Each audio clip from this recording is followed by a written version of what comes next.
Península de Leyte. Com uma coloração de pele bem mais escura do que a de outros povos malásios que os cercam, eles fazem parte do grupo Orang Asli. O professor Stephen Oppenheimer acha que eles talvez sejam os remanescentes mais próximos de nossa família saída da África, que passou por aqui há 74 mil anos.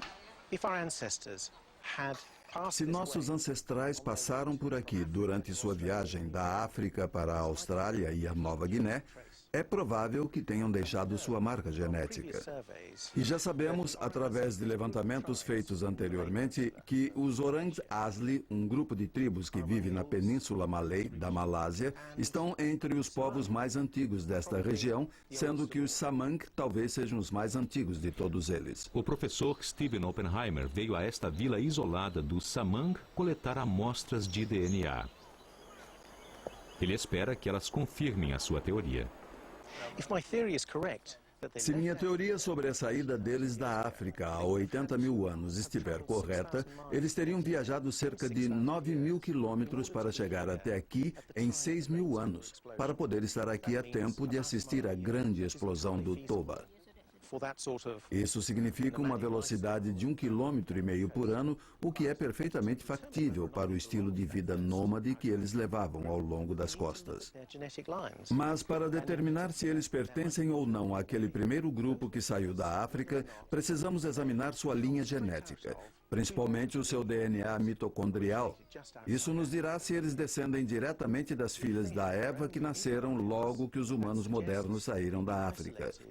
Se suas linhas genéticas forem diferentes de quaisquer outras, isso sugeriria que eles estão isolados desde aquela época, há 70 ou 80 mil anos, e que eles se desenvolveram em completo isolamento. Por outro lado, é possível que descubramos que suas linhas antecedem as dos povos que vivem mais à frente, como os da Austrália e da Nova Guiné. É apenas através do rastreamento genético que se poderá dizer o que ocorreu. A pesquisa genética pode vir a provar que os Samang são uma raça anciã, mas não pode nos dizer exatamente quando eles chegaram aqui. Temos de encontrar novas pistas que validem a teoria. Estas ferramentas primitivas foram encontradas num vale coberto por floresta chamado Kota Tempen, perto de Penang. Há outros sítios por perto com o mesmo tipo de ferramenta. O que as tornam tão interessantes é que elas estão enterradas em cinzas do vulcão Toba, cuja explosão ocorreu há 74 mil anos. A professora Zuraina Majid estava procurando pelo antigo leito de um rio quando encontrou o sítio de Kota Tempen. O que a professora Majid encontrou foi, na realidade, uma oficina de ferramentas de pedra, que podia ser identificada como tendo 74 mil anos de idade. As cinzas cobriram o piso da oficina, e essa cinza foi datada como tendo 74 mil anos.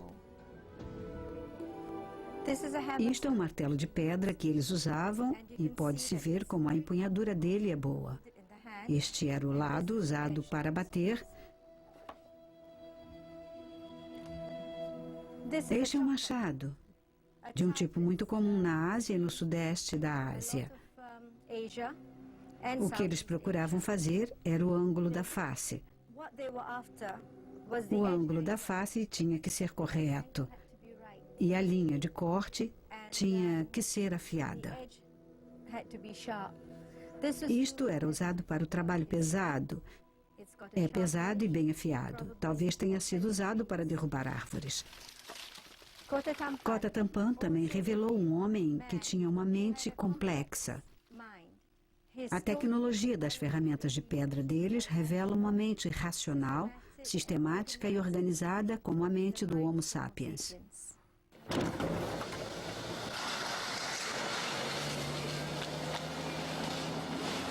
As ferramentas do sítio leste de Kota Tempen são cruciais para datar a presença dos humanos modernos no sudeste da Ásia. Elas constituem a primeira evidência tangível da grande jornada da África para a Austrália. Combinadas com os testes genéticos do professor Stephen Oppenheimer, elas poderiam se transformar em provas concretas de nossa migração pré-histórica. Será que ele encontrou a pista de que precisava? Agora podemos ter certeza de que nossos antepassados passaram por aqui há 74 mil anos. Naquela época, o nível do mar havia baixado 40 metros. A maioria das ilhas do sudeste da Ásia estavam unidas e formavam um continente chamado Sunda. Os sobreviventes do inverno vulcânico do Toba levariam nossa jornada genética ao seu próximo e grande passo: chegar ao continente desconhecido da Austrália.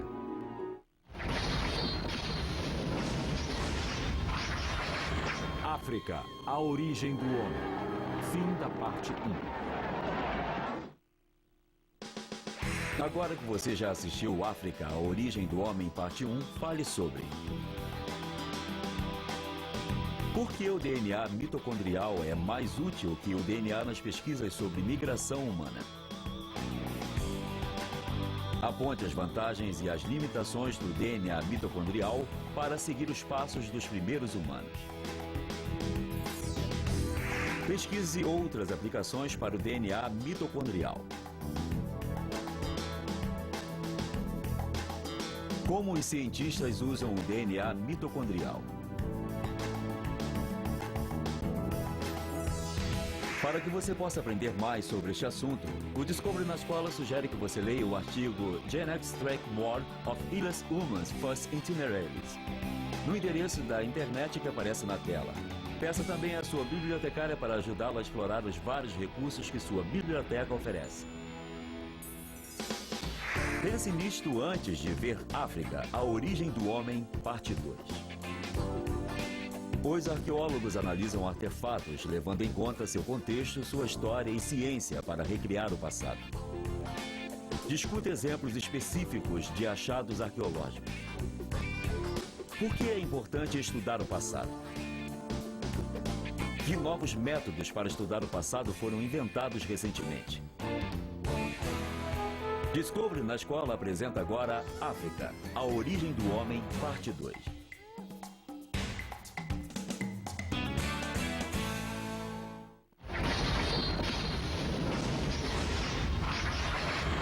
África, a origem do homem, parte 2.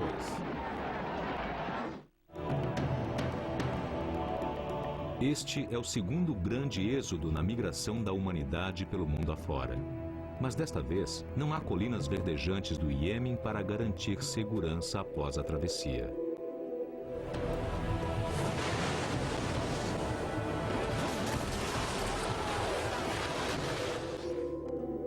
Por que eles se arriscariam a empreender uma aventura tão perigosa sem mesmo saber se poderiam desembarcar quando chegassem?